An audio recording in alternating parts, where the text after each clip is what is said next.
بسم اللہ الرحمن الرحیم یا الہی انت ربی ذو الجلال والاکرام۔ طلال ابراہیم اور شکنتلا رانی دونوں جھک کر تیزی سے سرنگ میں داخل ہو گئے۔ پنڈت نے انہیں کہا کہ وہ اندھیرے سے نہ گھبرائیں، آگے بڑھتے جائیں۔ صالح کا خیال تھا کہ پنڈت مشل اٹھا کر ان کے پیچھے جائے گا، مگر پنڈت نے مشل کی طرف دیکھا تک نہیں۔ ذرا ہی دیر بعد سرنگ کے اندر بڑی زور سے سرسراہٹ، پھر 2 بار دھمک سنائی دی، اور اس کے فوراً بعد شکنتلا رانی کی گھٹی گھٹی چیخیں سنائی دینے لگیں۔ پنڈت نے صالح کی طرف دیکھا اور اس کی مسکراہٹ اور زیادہ پھیل گئی۔ اندر سے طلال کی آواز آئی، صالح یہاں سے نکالو مجھے۔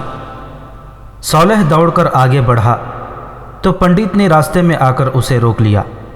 بولا، تم نے کہا تھا کہ تمہیں خزانے کے ساتھ کوئی دلچسپی نہیں، تم یہیں رہو، تم جیسے آدمی کو زندہ رہنا چاہیے۔ سرنگ کے دور اندر سے شکنتلا رانی اور طلال ابراہیم کی چیخ و پکار سنائی دے رہی تھی۔ یوں معلوم ہوتا تھا جیسے وہ کنویں میں چیخ چلا رہے ہوں۔ صالح بروک حیرت زدہ تھا کہ یہ کیا ہے۔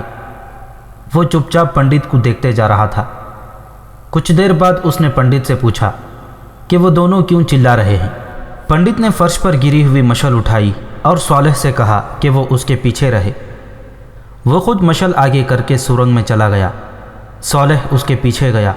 15-20 قدم آگے جا کر پنڈت رک گیا اور صالح سے کہا کہ وہ اس کے پہلو میں آ جائے اور اس سے آگے ذرا سا بھی نہ بڑھے۔ پنڈت نے مشل نیچے کر دی۔ صالح بروک نے آگے ہو کر دیکھا، وہاں ایک کنواں تھا جو دراصل بڑا گہرا گڑھا تھا۔ اس میں سے شکنتلا رانی اور طلال کے کرہنے کی آوازیں آ رہی تھیں جو دبتی جا رہی تھیں۔ چلو اب یہاں سے نکل چلو، پنڈت نے صالح سے کہا۔ وہ سرنگ سے نکلے تو پنڈت فرش پر بیٹھ گیا اور بولا، میرے سامنے بیٹھ جاؤ، آؤ دوستوں کی طرح باتیں کرتے ہیں۔ پہلے مجھے یہ بتاؤ کہ یہ سب کیا ہے؟ صالح نے پوچھا۔ تم نے تو انہیں خزانہ نکالنے کے لیے اندر بھیجا تھا، پہلے تم بتاؤ کہ تم کون ہو؟ پنڈت نے صالح بروک سے پوچھا۔ اگر تم نہیں بتانا چاہتے تو میں بتا دیتا ہوں کہ تم کون ہو۔ تم مسلمان ہو، اور تم ہندوستان کے مسلمان ہو، اور تم غزنی کی فوج کے جاسوس ہو۔ کیا میں نے غلط کہا ہے؟ آپ نے ٹھیک کہا ہے، صالح نے کہا۔ اب آپ میرے سوال کا جواب دیں۔ جس گہرے گڑھے میں یہ دونوں گرے ہیں، ان میں ہندوستان کے سب سے زیادہ زہریلے سانپ ہیں جو ان دونوں کو ختم کر چکے ہیں۔ پنڈت نے کہا، یہ گڑھا میں نے کھدوایا تھا، اور اس میں سانپ بھی میں نے ہی چھوڑے تھے۔ اس گڑھے کے اوپر میں نے سرکنڈے رکھوا کر اوپر مٹی ڈلوا دی تھی۔ اگر یہ دونوں مشل لے کر جاتے تو بھی گڑھے میں گرتے، کیونکہ مٹی انہیں پتہ نہ چلنے دیتی کہ نیچے سرکنڈے اور ان کے نیچے زہریلی موت ہے۔ خزانہ کہاں ہے؟ اسی جگہ ہے، پنڈت نے کہا۔ اگر اسی سرنگ سے خزانے تک پہنچنا ہو تو گڑھے پر لکڑی کا تختہ رکھ کر اس پر چل کے آگے جانا ہوگا۔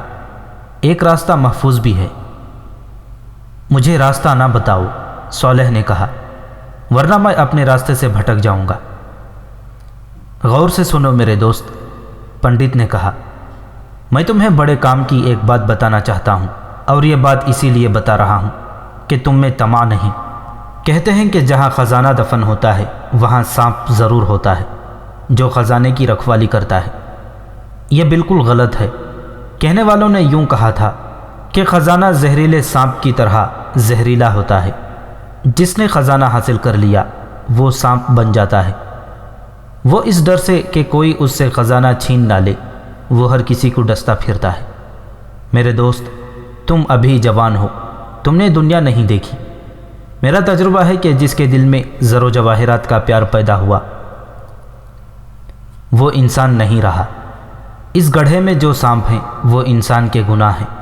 ان میں ایک کا نام حرص ہے، دوسرے کو ہوس کہتے ہیں، تیسرے کو ریاکاری کہہ لو۔ ہر سانپ ایک گناہ ہے۔ یہ سارے سانپ انسان کے ارد گرد اور پاؤں کے نیچے رینگتے رہتے ہیں۔ انسان مذہب سے منحرف ہو کر جب یہ سوچ لیتا ہے کہ اسے سونا اور ہیرے مل گئے تو وہ دنیا کو زیر کر لے گا، تو وہ عقل کا اندھا ہو جاتا ہے۔ ذرا سا اشارہ ملنے پر وہ دوڑ پڑتا ہے اور اس گڑھے میں جا گرتا ہے جہاں اس کے گناہ اسے ڈس لیتے ہیں۔ یہ خزانہ میں بھی نکال سکتا تھا، میرے سوا اس کا راز کسی کو معلوم نہیں، جس کا یہ خزانہ ہے اسے بھی معلوم نہیں، لیکن جب سے یہ راز میرے سینے میں آیا ہے میں رات رات بھر عبادت میں مصروف رہتا ہوں کہ میں گمراہ نہ ہو جاؤں۔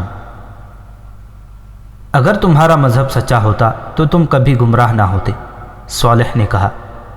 مجھے دیکھو، تم نے بتا دیا ہے کہ سانپوں والے کنویں پر تختہ رکھ کر خزانے تک جا سکتے ہیں، مگر مجھے اس خزانے کا ذرا سا بھی خیال نہیں آ رہا۔ میری نظر اپنے فرض پر ہے، اور میری ایک بات غور سے سن لو پنڈت، میں اپنا فرض تم سے پورا کراؤں گا۔ میں نے قرآن پر ہاتھ رکھ کر اور خدا کو حاضر و ناظر جان کر قسم کھا رکھی ہے کہ اپنے فرض پر خزانے اور اپنی جان قربان کر دوں گا۔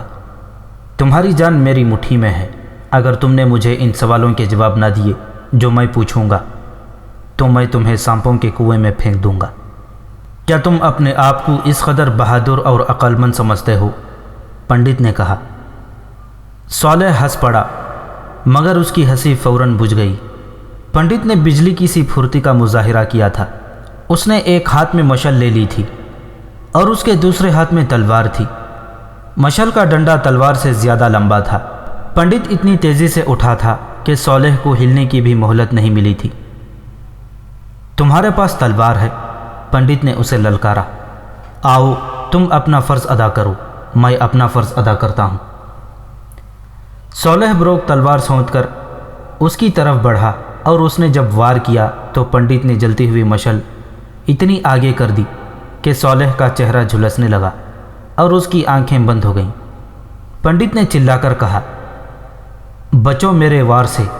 صالح اچھل کر پیچھے ہٹ گیا۔ پنڈت نے کہا، میں تمہیں لڑنے کا پورا موقع دوں گا، اپنا فرض ادا کر لو۔ صالح بروک نے پینترا بدل کر حملہ کیا، مگر پنڈت اس کے ہر وار سے پہلے مشل آگے کر دیتا تھا۔ صالح نے مشل پر وار کرنے شروع کر دیے، مگر پنڈت نے ہر وار سے مشل بچا لی۔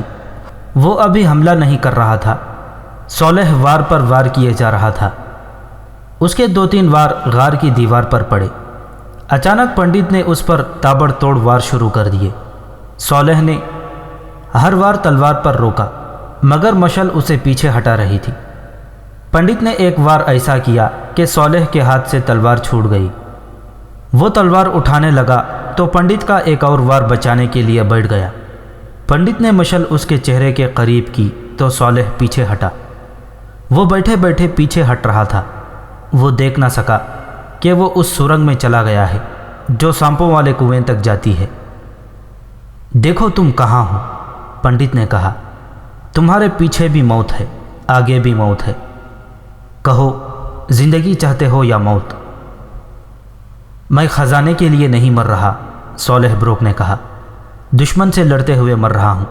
مجھے یہی موت چاہیے۔ آگے آؤ پنڈت، نہتا لڑوں گا۔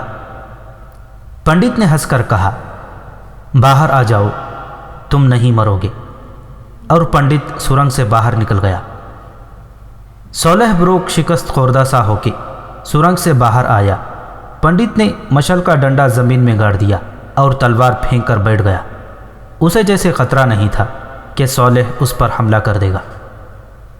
بیٹھ جاؤ، اس نے صالح سے کہا۔ تم نے مجھے قتل کیوں نہیں کیا؟ صالح نے باوقار لہجے میں پوچھا۔ مجھے دھکیلتے ہوئے سانپوں کے کنویں میں کیوں نہ گرا دیا؟ کیونکہ میرے دل نے تمہیں پسند کیا ہے، پنڈت نے کہا۔ تم میری طرح فرض شناس ہو اور تمہارے دل میں اپنے مذہب کا احترام ہے، زر و جواہرات کا لالچ نہیں۔ مجھے جنگ و جدل سے نفرت ہے۔ میں مذہب کا پرستار ہوں، لیکن سپاہی ہوں۔ تم نے دیکھ لیا ہے، تم نے جس طرح خزانے کو ٹھکرایا ہے، اس کا میں تمہیں انعام دینا چاہتا ہوں۔ اگر تم مجھے انعام دینا چاہتے ہو تو وہ چیز دو جو میں مانگوں گا، صالح نے کہا۔ مجھے اس خزانے میں سے ذرا سا بھی انعام نہیں چاہیے جو تم نے یہاں چھپا رکھا ہے۔ بولو کیا مانگتے ہو؟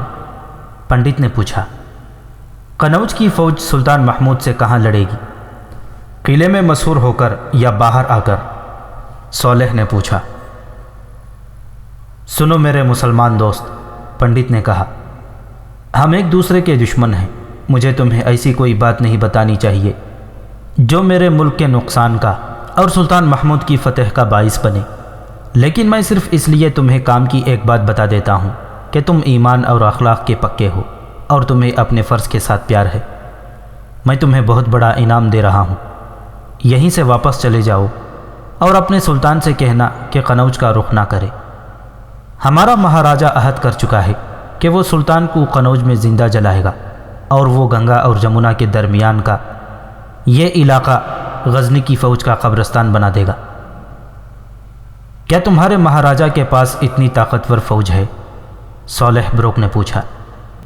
جب کوئی فوج اپنے دشمن کو فنا کرنے کا تہیہ کر لیتی ہے تو وہ اپنی طاقت اور تعداد کو نہیں دیکھا کرتی، پنڈت نے کہا۔ قنوج کی فوج کا ہر ایک سپاہی غزنی کے سلطان سے ہر اس مندر کی توہین کا انتقام لینے کے لیے تیار ہو چکا ہے جو اس نے یہاں آ کر اجاڑا ہے۔ لیکن میرے دوست، مہاراجہ قنوج اکیلا نہیں، لاہور کے مہاراجہ بھیمپال لیڈر کی فوج بھی پہنچ گئی ہے۔ کہاں ہے؟ یہ نہیں بتاؤں گا، پنڈت نے کہا۔ میں تمہیں بتا رہا ہوں کہ اپنے سلطان کو جا کر خبردار کر دو، وہ خوش ہو کر تمہیں انعام دے گا۔ اسے بتاؤ کہ اس جنگل میں اس کے لیے جال بچھایا جا چکا ہے، وہ اس جال سے نہیں نکل سکے گا۔ اس کی فوج کا وہی انجام ہوگا جو مہابن کی فوج کا اس کی فوج کے ہاتھوں ہوا ہے۔ مہابن کی فوج جمنا میں ڈوب گئی تھی، اب غزنی کی فوج کو اس دریا میں ڈوبنا ہے۔ بھیمپال لیڈر کی فوج کے علاوہ یہاں ایک فوج اور بھی ہے، یہ متھرا، بلند شہر، مہابن وغیرہ کی شکست خوردہ فوجیوں کے بھاگے ہوئے سپاہی ہیں جو قنوج میں آئے تو ان کی ایک فوج بنا لی گئی۔ یہ لوگ انتقام کی آگ میں جل رہے ہیں۔ تمہارے سلطان کو قنوج کے محاصرے کا موقع ہی نہ ملے گا۔ اور میرے دوست، حقیقت یہ ہے کہ غزنی کے سلطان محمود کا مقابلہ کہیں بھی نہیں ہوا، مگر اب اس کی اپنی فوج مقابلے کے قابل نہیں رہی۔ ہمارے مہاراجوں نے اسے موقع دیا ہے کہ وہ قنوج کے جال تک آ جائے۔ وہ آ رہا ہے، جاؤ اور اسے روک دو۔ اسے کہو کہ انسانوں کا ناحق خون بہانے اور پردیسی سپاہیوں کو یہاں لا کر مروانے سے باز آ جاؤ اور یہاں زندہ جلنے کے بجائے غزنی جا کر بادشاہوں کی طرح مرو۔ وہ باہر نکل آئے۔ باہر دو گھوڑے کھڑے تھے۔ پنڈت نے صالح بروک سے کہا کہ ایک گھوڑا شکنتلا رانی کا ہے جو اندر مری پڑی ہے، اس لیے یہ گھوڑا صالح لے جائے۔ اگلے روز پنڈت مہاراجہ قنوج راجیپال کے پاس بیٹھا ہوا تھا۔ اس نے مہاراجہ کو بتایا کہ اس کی چہیتی رانی شکنتلا کو خزانہ کھا گیا ہے۔ اس نے پوری تفصیل سے اس کی رانی کی موت کا واقعہ سنایا۔ مہاراجہ پر جیسے اس کا کچھ اثر نہ ہوا ہو، اس کے ہونٹوں پر مسکراہٹ آ گئی اور اس نے پنڈت کو خراج تحسین پیش کیا۔ میں نے ایک اور کارنامہ کر کے دکھایا ہے، پنڈت نے مہاراجہ سے کہا۔ رانی کے ساتھ غزنی کے ایک جاسوس کو بھی سانپوں کے کنویں میں پھینک دیا ہے اور ایک اور جاسوس کو دھوکہ دے کر زندہ رکھا اور یہ بتا کر واپس جانے دیا ہے کہ اپنے سلطان سے کہہ دے کہ قنوج کا رخ نہ کرے۔ پنڈت نے صالح بروک کو جو کچھ بتایا تھا وہ مہاراجہ راجیپال کو سنا دیا اور کہا، میں نے آپ کی عزت کی خاطر، آپ کو فتح دلانے کی خاطر اور اس مندر کی عزت کی خاطر جھوٹ بولا ہے۔ میرے جھوٹ کو سچ ثابت کر دیں، خزانے کو ذہن سے اتار دیں، وہاں تک کوئی نہیں پہنچ سکتا۔ میں یقین سے کہتا ہوں کہ میں نے سلطان محمود پر دہشت طاری کرنے کا انتظام کر دیا ہے۔ آپ اپنی کچھ فوج باہر بھیج دیں۔ لڑیں مہاراج، لڑیں۔ مہاراجہ راجیپال نے کہا، آپ نے سلطان محمود کو اس کے ایک جاسوس کے ذریعے یہ غلط اطلاع دے کر بہت بڑی غلطی کی ہے۔ اس نے وہی خط جو بھیمپال لیڈر نے رائے چندہ کو لکھا تھا اور رائے چندہ نے راجیپال کو بھیج دیا تھا، پنڈت کے ہاتھ میں دے دیا۔ پنڈت خط پڑھا تو مہاراجہ راجیپال نے کہا، یہ اس بھیمپال کا خط ہے جو اپنے آپ کو لیڈر کہلاتا ہے، وہ انہی علاقوں میں ہے۔ اس کا بیٹا ترلوچن پال بھی یہی ہے، مگر وہ ہمیں فوجی مدد دینے کے بجائے غزنی کے سلطان کے خلاف اکسا رہے ہیں اور ڈرا بھی رہے ہیں۔ اس خط سے نہ ڈریں مہاراج، پنڈت نے کہا۔ اس خط میں جو کچھ لکھا ہے وہ بالکل صحیح ہے، مہاراجہ قنوج نے کہا۔ تم نے محمود کو جھوٹی اطلاع بھجوا دی ہے کہ گنگا اور جمنا کے درمیان اس کے لیے جال بچھایا جا چکا ہے۔ اب دیکھنا وہ اپنی فوج کو یہاں کس ترتیب میں لائے گا۔ وہ کوچ کی ترتیب میں نہیں آئے گا، اس کی فوج کے بازو پھیلے ہوئے ہوں گے، اس کی پوری فوج آگے نہیں آئے گی۔ آپ نہیں جانتے پنڈت جی مہاراج، سلطان محمود وہ چیتا ہے جس کی موجودگی کا آپ کو اس وقت پتہ چلتا ہے جب آپ کی گردن اس کے دانتوں میں آ چکی ہوتی ہے اور اس کے پنجے آپ کے جسم میں اتر چکے ہوتے ہیں۔ کسی کو پتہ نہیں چلتا کہ اس نے درخت پر سے حملہ کیا ہے یا گھاس میں سے۔ مہاراجہ کی بات ابھی ختم نہیں ہوئی تھی کہ اسے بتایا گیا کہ قاصد آیا ہے۔ مہاراجہ نے اسے فوراً بلا لیا۔ قاصد نے اطلاع دی کہ سلطان محمود منچ کو محاصرے میں لے رہا ہے۔ کیا ایسا امکان ہے کہ ہم پیچھے سے محاصرے پر حملہ کریں تو مسلمانوں کو نقصان پہنچا سکتے ہیں؟ مہاراجہ نے پوچھا۔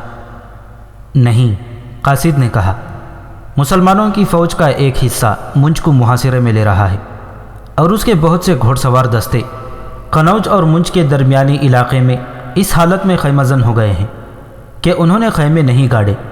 وہ پڑاؤ کیے ہوئے ہیں لیکن تیاری کی حالت میں ہیں۔ ہر سوار رات کو اپنے گھوڑے کو اپنے ساتھ رکھتا ہے۔ ہمارے آدمیوں نے جنگلی لوگوں کے بھیس میں دیکھا ہے کہ مسلمان فوج کے آدمی دور دور تک گشت کرتے رہتے ہیں۔ ہم نے اونچے درختوں اور اونچی چٹانوں پر بھی غزنی کے فوجی دیکھے ہیں۔ تو اس کا مطلب یہ ہے کہ ہم اگر اپنی فوج منچ کی مدد کے لیے بھیجیں تو غزنی والے اسے راستے میں ہی روک لیں گے، مہاراجہ قنوج نے کہا۔ مجھے بتایا گیا ہے کہ میں آپ سے کہہ دوں کہ منچ کی طرف اپنی فوج کو بھیجنے کی کوشش نہ کریں، قاصد نے کہا۔ سن لیا آپ نے پنڈت جی مہاراج، مہاراجہ نے کہا اور اپنی فوج کے کمانڈروں کو بلا لیا۔ وہ آئے تو مہاراجہ نے انہیں صورتحال سے آگاہ کرتے ہوئے کہا، اگر آپ قنوج کو بچانا چاہتے ہیں تو دیکھیں کہ منچ کے راجپوت لڑتے ہیں یا ہتھیار ڈال دیتے ہیں۔ اگر وہ محاصرے میں جم جائیں اور باہر آ کر لڑنے کی کوشش کریں تو انہیں مدد دو، اگر نہیں تو قنوج کو بچانے کی کوشش کرو۔ نومبر 1018 عیسوی میں سلطان محمود غزنوی نے منچ کے قلعے کو محاصرے میں لے لیا تھا۔ اسے بتایا گیا تھا کہ منچ کے راجپوت اپنی آن پر جان دینے والے جنگجو ہیں اور انہیں تحقیق کرنا آسان نہیں ہوگا۔ اس نے جو محاصرہ کیا وہ سہ طرفہ تھا۔ قلعے کے پیچھے دریائے جمنا تھا۔ سلطان کو یہ بھی بتایا گیا تھا کہ محاصرے پر قنوج کی فوج حملہ کرے گی، چنانچہ اس نے اپنی فوج کے بہت سے سوار دستے قنوج اور منچ کے درمیان پھیلا دیے تھے۔ اس نے جب سہ طرفہ محاصرہ مکمل کر لیا تو صالح بروک وہ غلط اطلاع لے کر پہنچ گیا جو اسے قنوج کے پنڈت نے دی تھی۔ سلطان محمود کو بتایا گیا کہ ایک جاسوس یہ اطلاع لایا ہے۔ سلطان نے اسی وقت متھرا کو ایک قاصد اس پیغام کے ساتھ دوڑا دیا کہ جو فوج وہ متھرا میں چھوڑ آیا ہے اس کے آدھے دستے فوراً منج آ جائیں اور تمام ہاتھی ساتھ بھیجے جائیں۔ اس وقت تک اس کے پاس کم و بیش 350 جنگی ہاتھی تھے۔ جب یہ کمک آ گئی تو سلطان محمود نے اسے ان دستوں سے بھی آگے قنوج کی طرف بھیج دیا جو قنوج اور منچ کے درمیان تیاری کی حالت میں موجود تھے۔ ہندوستان میں محمود غزنوی کے 17 حملوں میں منچ کے محاصرے کا ذکر نہیں ملتا۔ تفصیلات میں جائیں تو تھوڑا سا ذکر آ جاتا ہے، لیکن منچ کے محاصرے اور معرکے میں سلطان محمود کو اس قدر زور صرف کرنا پڑا تھا جو متھرا، بلند شہر، مہابن اور آسنی کی فتوحات کو ملا کر بھی صرف نہیں ہوا تھا۔ منچ کے راجپوتوں کا یہ عالم تھا کہ فوجی اور شہری میں کوئی فرق نہیں رہا تھا۔ نو عمر لڑکے بھی اپنے شہر کو بچانے کے لیے نکل آئے تھے۔ مشہور مورخ اتمی نے منچ کے راجپوتوں کے متعلق لکھا ہے، وہ بے مہار اور خودسر اونٹوں کی طرح اور ہار نہ ماننے والے شیطانوں کی طرح لڑے۔ سلطان محمود محاصرے کی کمان خود کر رہا تھا۔ وہ جدھر سے اپنے جیش دروازے توڑنے کے لیے یا دیوار میں کہیں سرنگ لگانے کے لیے آگے بھیجتا تھا، ان پر تیروں اور برچھیوں کی بوچھاڑیں آنے لگتی تھیں۔ غزنی کے تیر اندازوں نے آگے بڑھ کر قلعے کی دیواروں سے تیر اور برچھیاں برسانے والوں پر اتنی ہی تعداد اور شدت سے تیر چلائے، لیکن راجپوت تیر کھا کر زخمی ہوتے اور گرتے تھے اور ان کی جگہ فوراً دوسرے آدمیوں سے پر ہو جاتی تھی۔ قلعے کی دیواروں سے یہ للکار بار بار سنائی دیتی تھی، محمود واپس چلے جاؤ، مسلمانوں تم اپنے قبرستان میں آئے ہو، اور اس للکار کے ساتھ گالی گلوچ بھی سنائی دے رہی تھی۔ یہ قلعہ آسانی سے نہیں ٹوٹے گا، سلطان محمود نے کہا، ہمیں کوئی اور بندوبست کرنا پڑے گا۔ محاصرے کا اگلا دن گزر گیا اور سلطان محمود کی فوج کو خاصا جانی نقصان اٹھانا پڑا۔ قلعے کے اندر کا یہ عالم تھا کہ عورتیں اور بچے بھی تیر کمانوں، برچھیوں اور تلواروں سے مسلح تھے۔ شہری رائے چندہ کے محل کے سامنے جمع ہو گئے۔ وہ نعرے لگا رہے تھے کہ انہیں باہر جا کر مسلمان فوج پر حملے کی اجازت دی جائے۔ رائے چندہ ایسا اناڑی نہیں تھا، وہ شہریوں کو نہ قلعے کی دیواروں پر جانے دے رہا تھا، نہ انہیں باہر نکلنے کی اجازت دے رہا تھا۔ لڑائی اس جوش سے نہیں لڑی جاتی جس میں عقل نہ ہو۔ رائے چندہ نے اپنے ہزارہ شہریوں سے کہا، مجھ کو آخر تم ہی بچاؤ گے۔ تم نہیں جانتے کہ غزنی کی فوج چوروں اور ڈاکوؤں کا گروہ نہیں، یہ ایسی فوج ہے جس کے آگے قلعے کانپ کانپ کر گرتے جاتے ہیں۔ تمہاری فوج قلعے کو بچا رہی ہے، اگر دشمن اندر آ گیا تو منج کی آبرو تمہارے ہاتھ میں ہوگی۔ ہم منج اپنے دشمن کو اس طرح نہیں دیں گے جس طرح ان بزدلوں نے متھرا اسے دے دیا اور ہری کشن واسودیو کا ہتیاچار کرایا ہے۔ ہجوم گرجنے لگا، ہم انتقام لیں گے، ہمیں باہر جانے دو۔ رائے چندہ نے ہجوم میں سے بہت سے جوان آدمی الگ کر لیے اور یہ بتا کر کہ انہیں جان کی بازی لگانی ہے اپنے ساتھ رکھ لیا۔ رائے چندہ کی محل کی عورتیں بھی مسلح ہو گئی تھیں اور وہ شہر کی عورتوں کو لڑنے مرنے کے لیے منظم کر رہی تھیں۔ صرف ایک عورت تھی جو خاک و خون کے اس ہنگامے سے لا تعلق تھی، وہ رائے چندہ کی بیٹی رادھا تھی۔ پہلے سنایا جا چکا ہے کہ رادھا اور رائے چندہ کی بہن شیلا مہاراجہ قنوج کے بیٹے لچمن پال کے ساتھ سلطان محمود کو متھرا میں قتل کرنے کے لیے گئی تھیں۔ یہ دونوں لڑکیاں اپنے غیر معمولی حسن و جوانی کو ہتھیار کے طور پر استعمال کرنے گئی تھیں۔ وہ ایک خیالی جنگلی قبیلے کے لباس میں تھیں جس میں وہ نیم عریاں تھیں۔ اس طرح ان کے حسن کی دلکشی اور زیادہ طلسماتی اور خطرناک ہو گئی تھی۔ مگر راستے میں ایک مگرمچھ نے شیلا کو نگل لیا تھا۔ رادھا نے شیلا کو مگرمچھ کے منہ میں اس طرح دیکھا کہ شیلا کا ایک بازو، چہرے کا کچھ حصہ اور ریشم کے تاروں جیسے بال باہر نظر آ رہے تھے۔ پھر یوں ہوا کہ متھرا میں مقیم غزنی کی فوج کا ایک نائب سالار 2 کمانڈروں کے ساتھ اس علاقے میں گشت پر آ نکلا۔ اس نے لچمن پال اور رادھا کو پکڑ لیا اور دونوں کو متھرا لے گئے۔ رادھا جیسی نوجوان اور دلکش اور نیم عریاں لڑکی کیسے توقع رکھ سکتی تھی کہ نائب سالار اور وہ کمانڈر اسے بیٹی کا درجہ دیں گے؟ پھر وہ متھرا تک اس تلخ سوچ میں پہنچی تھی کہ وہاں وہ نہ جانے کیسے وحشی آدمیوں کے ہاتھوں میں کھلونا بنے گی اور نہ جانے اس کا انجام کیسا بھیانک ہوگا۔ اسے غزنی کے مسلمانوں کے متعلق بچپن سے ہی یہی کچھ بتایا جاتا رہا تھا کہ مسلمان عورت کے لیے وحشی اور مردوں کے لیے آدم خور ہوتے ہیں۔ رادھا نے کبھی مسلمان نہیں دیکھا تھا، اس خطے میں ایک بھی مسلمان نہیں تھا۔ اسے جب پتہ چلا کہ سلطان محمود مندروں کے بت توڑ کر پھینک دیتا اور مندر اجاڑ دیتا ہے تو رادھا کو یقین آ گیا تھا کہ مسلمان واقعی جنگلوں اور غاروں میں رہنے والی کوئی قوم ہے جس کے ہاں مذہب کا وجود ہی نہیں۔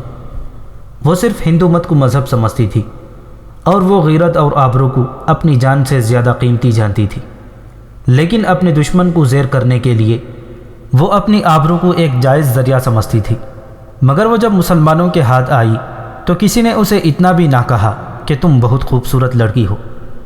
نائب سالار اور کمانڈروں نے متھرا تک کے ایک دن اور آدھی رات تک کے سفر میں اسے ایک قیدی سے زیادہ کوئی اہمیت نہیں دی۔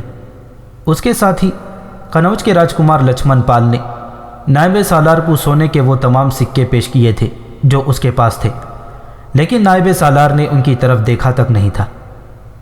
اور جب رادھا اور راجکمار کو سلطان محمود کے سامنے لے گئے تھے تو سلطان کا چہرہ دیکھ کر رادھا کے دل میں نفرت کا طوفان اٹھایا تھا۔ اسے کسی اور سلوک کی توقع تھی، لیکن سلطان نے اسے کہا تھا، ہم اس لڑکی جیسی بیٹیوں کی دل سے قدر کرتے ہیں، ہم غیرت مند دشمنوں کی عزت کیا کرتے ہیں۔ اور رادھا کو سلطان کے یہ الفاظ آج جب اس نے مجھ کے قلعے کو محاصرے میں لے لیا تھا بہت یاد آ رہے تھے۔ مجھے قتل کرنے کی تمہیں ضرور کوشش کرنی چاہیے تھی۔ کامیابی اور ناکامی تمہارے دیوتا کرشن واسودیو اور ہر ہر مہادیو کے اختیار میں نہیں، ہمارے خدا کے اختیار میں ہے۔ یہ ہے خدا کا وہ پیغام جو میں ہندوستان میں لایا ہوں۔ اس کے بعد سلطان محمود نے حکم دیا تھا، ان دونوں رادھا اور لچھمن کو ان کے شہروں کے قریب چھوڑ آؤ، انہیں عزت سے لے جاؤ، ان کے گھوڑے اور ان کے خچر انہیں دے دو۔ سلطان کے حکم کی تعمیل کی گئی اور ان دونوں کو شاہی مہمانوں کی طرح ان کے شہروں کے مضافات میں چھوڑ آئے تھے۔ رادھا نے اپنے باپ رائے چندہ کو کسی اور ہی جذبے سے بتایا تھا کہ وہ سلطان محمود غزنوی کو قتل نہیں کر سکی اور پکڑی گئی تھی، اور مسلمانوں نے اور ان کے سلطان نے اسے بیٹی کا درجہ دے کر عزت سے واپس کر دیا ہے۔ اس نے باپ کو وہ تمام باتیں بتائی تھیں جو سلطان محمود نے اسے اور لچھمن پال سے کہی تھیں، مگر اس کا باپ اس کے تاثر کو سمجھ نہیں سکا تھا۔ اس نے کہا تھا، ہم اپنی بے عزتی کا انتقام لیں گے۔ رادھا راجکماری تھی، معمولی لڑکی نہیں تھی، مگر وہ ایسے محسوس کرنے لگی جیسے آسمان سے گر کر زمین پر آ پڑی ہو۔ وہ بہت شوق اور بڑی ہی دلیر لڑکی تھی، مگر اس پر خاموشی طاری ہو گئی اور وہ کھوئی کھوئی رہنے لگی۔ راج محل میں، راج دربار میں اور فوجی حلقوں میں اب منچ کے دفاع اور سلطان محمود کو شکست دینے کی تیاریاں ہونے لگی تھیں۔ غزنی کی فوج کسی بھی روز متوقع تھی۔ رائے چندہ لڑائی کے سوا اور کوئی بات ہی نہیں کرتا تھا۔ مندروں میں بھی مسلمانوں کے خلاف نفرت پھیلائی جا رہی تھی اور لوگوں کو بڑی خونریز جنگ کے لیے تیار کیا جا رہا تھا۔ عورتوں میں جوش و خروش پیدا ہو گیا تھا۔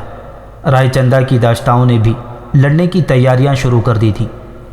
صرف رادھا تھی جو ان سرگرمیوں سے الگ تھلگ چپ چاپ بیٹھی رہتی یا قلعے کی دیوار پر جا کر متھرا کی طرف دیکھنے لگتی تھی۔ ایک روز وہ دیوار پر کھڑی افق پر نظریں گاڑے ہوئے تھی کہ اس نے اپنے آپ سے کہا، وہ ادھر سے آئیں گے، معلوم نہیں کب آئیں گے۔ کون آئیں گے؟ اس کے قریب سے کسی نے پوچھا۔ مسلمان، اس نے کہا، غزنی والے، اور وہ چونک کر چپ ہو گئی۔ اس نے دیکھا اس کے پاس ایک رشی کھڑا تھا۔ وہ تو اپنے آپ کو تنہا سمجھ رہی تھی، رشی کے رتبے اور درجے سے واقف تھی۔ وہ بڑے مندر کے پنڈت کے درجے کا آدمی تھا۔ اپنے مذہب کا عالم ہونے کے علاوہ علیل روحوں کا علاج اپنے کسی خاص عمل سے کرتا تھا، آسیب اور بدروحوں سے نجات دلاتا تھا۔ پنڈت بھی اسے جھک کر اور ہاتھ جوڑ کر سلام کرتے تھے، مگر اسے اپنے پاس کھڑے دیکھ کر رادھا کو غصہ آ گیا۔ کیا راجکماری مسلمانوں کا انتظار کر رہی ہے؟ رشی نے پوچھا۔